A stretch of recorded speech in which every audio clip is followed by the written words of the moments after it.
الحمد لله رب العالمين والصلاة والسلام على سيد الأنبياء والمرسلين أما بعد فأعوذ بالله من الشيطان الرجيم بسم الله الرحمن الرحيم یزیدیوں نے جب بہر صورت حضرت امام حسین رضی اللہ تعالی عنہ سے لڑنا ہی چاہا تو حضرت امام رضی اللہ تعالی عنہ نے بھی امامہ رسول باندھا، ذوالفقار حیدر کرار ہاتھ میں لے کر اور ناقہ پر سوار ہو کر میدان میں تشریف لائے، اور قریب لشکر ابن سعد ہو کر فرمایا، ابن سعد کے لشکر سے قریب ہو کر فرمایا، اے عراق والو، تم خوب جانتے ہو کہ میں نواسۂ رسول ہوں، فرزند بطول اور دل بند علی المرتضیٰ اور برادر حسن مجتبیٰ ہوں۔ دیکھو یہ عمامہ کس کا ہے؟ غور کرو کہ عیسائی اب تک نشان پائے موسیٰ کو بوسہ دیتے ہیں، نشانے پائے موسیٰ کو بوسہ دیتے ہیں۔ غرض ہر دین و ملت کے لوگ اپنے پیشواؤں کی یادگار کو دوست رکھتے ہیں، پس میں تمہارے رسول کا نواسہ ہوں، علی شیر خدا کا فرزند ہوں۔ اگر تم میرے ساتھ کوئی اچھا سلوک نہیں کر سکتے تو کم از کم مجھے قتل ہی نہ کرو۔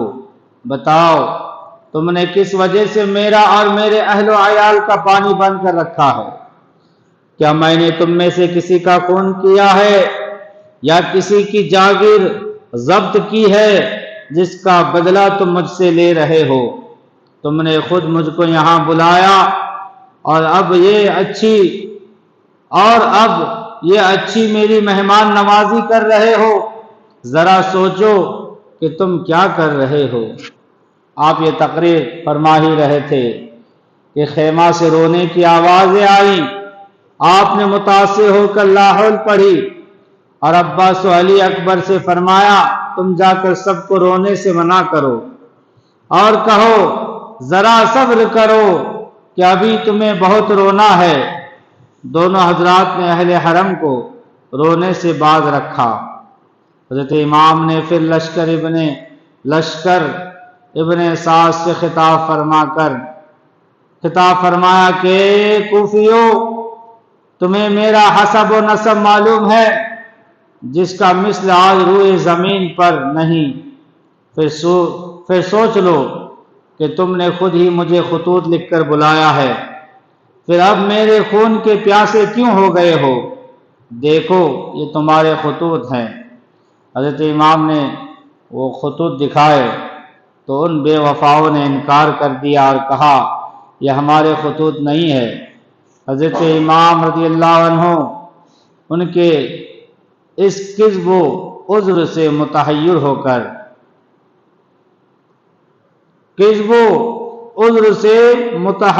کر فرمایا بحمدللہ، حجت تمام ہوئی، مجھ پر کوئی حجت نہ رہی۔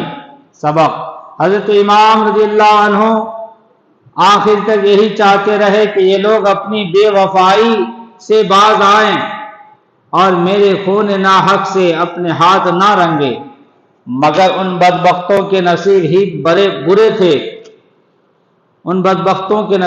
برے تھے، اس لیے وہ اپنے ظلم و ستم سے باز نہ آئے۔ اور یہ بھی معلوم ہوا کہ حضرت امام حسین رضی اللہ عنہ اپنے نام کے اور جھوٹے محبوب سے بیزار ہو کر دنیا سے تشریف لے گئے۔ حکایت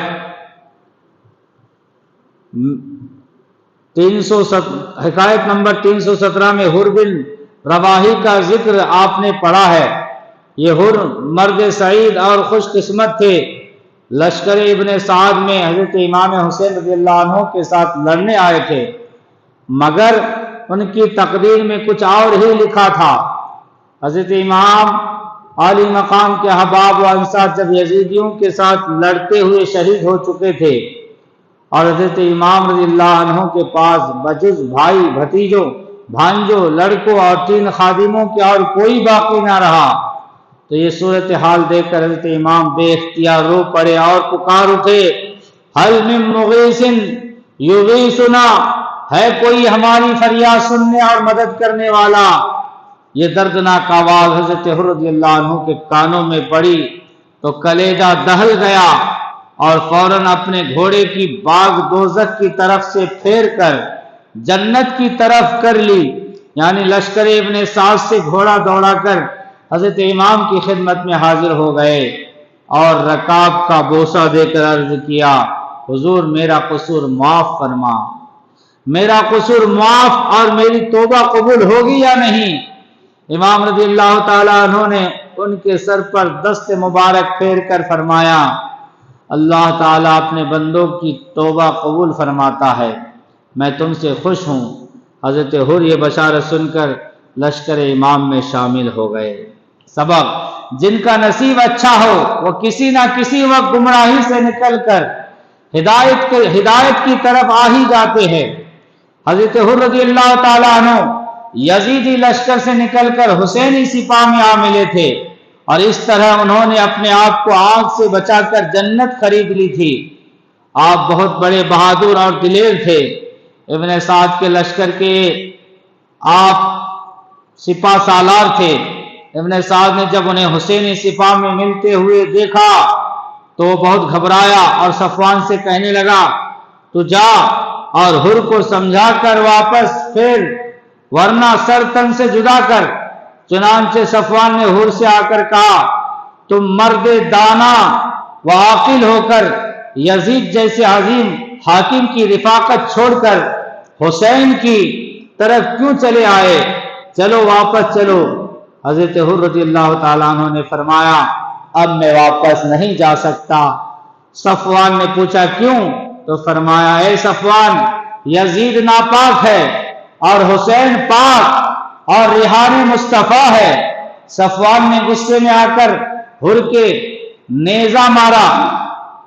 حر نے نیزہ توڑ ڈالا اور پھر اسے ایک ایسا نیزہ مار کر سینہ سے پار ہو گیا، ایسا نیزہ مارا کہ سینہ سے پار ہو گیا اور پھر نار ہو گیا۔ یہ صورت دیکھ کر صفوان کے بھائی دوڑے، حضرت حر نے انہیں بھی مار ڈالا اور پھر خود وہاں سے پھر کر حضرت امام کے پاس آ کر عرض کی، حضور اب تو آپ مجھ پر راضی ہیں؟ فرمایا، میں تجھ سے راضی ہوں، تو آزاد ہے جیسا کہ تیری ماں نے تیرا نام رکھا ہے۔ حر یہ مژدہ سن کر پھر میدان میں آئے، جس طرف حملہ کیا کشتوں کے پشتے لگا دیے۔ ایک یزیدی نے آ کر آپ کے گھوڑے کو زخمی کر دیا۔ آپ پیادہ ہی لڑنے لگے۔ امام نے انہیں پیادہ دیکھ کر دوسرا گھوڑا بھیج دیا۔ حضرت حر اس پر سوار ہو گئے، لیکن اب ظالموں نے ایک دم ہلہ بول دیا۔ حضرت حر نے ایک بار اور خدمت امام میں حاضر ہونے کا ارادہ کیا کہ غیر سے آواز آئی، اب نہ جاؤ، حوریں تمہاری منتظر ہیں۔ پس حر نے وہیں سے عرض کی، یا ابن رسول اللہ، یہ غلام آپ کے نانا جان کے پاس جا رہا ہے، کچھ فرمائیے تو کہہ دے۔ امام نے رو کر فرمایا، ہم بھی تمہارے پیچھے آ رہے ہیں۔ اس کے بعد حضرت حر ظالموں کے متواتر حملوں سے نڈھال ہو کر گر پڑے اور امام کو آواز دی۔ حضرت امام آواز سن کر دوڑے اور حر کو اٹھا کر لشکر میں لائے۔ زانوئے مبارک پر ان کا سر رکھ کر چہرے کا گرد و غبار صاف کرنے لگے۔ حر نے اپنی آنکھیں کھولی اور اپنا سر امام کے زانوں پر رکھ کر مسکرائے اور جنت کو سدھارے۔ انا للہ و انا الیہ راجعون۔ سبق: حضرت حر رضی اللہ تعالیٰ عنہ اپنے نام کے مطابق واقعی ہم سے آزاد اور جنت کے مالک بن گئے اور یہ درس دے گئے کہ دنیا چند روزہ ہے اور ایک دن آخر مرنا ہے، پھر کیوں نہ ایسی موت مرا جائے جس سے اللہ و رسول خوش ہو اور عاقبت درست ہو جائے۔ پھر آج اگر کوئی کہلائے حسینی اور نہ نماز پڑھے نہ داڑھی رکھے، بھنگ پیے، چرس پیے اور بزرگوں کی توہین کرے، گویا کہائے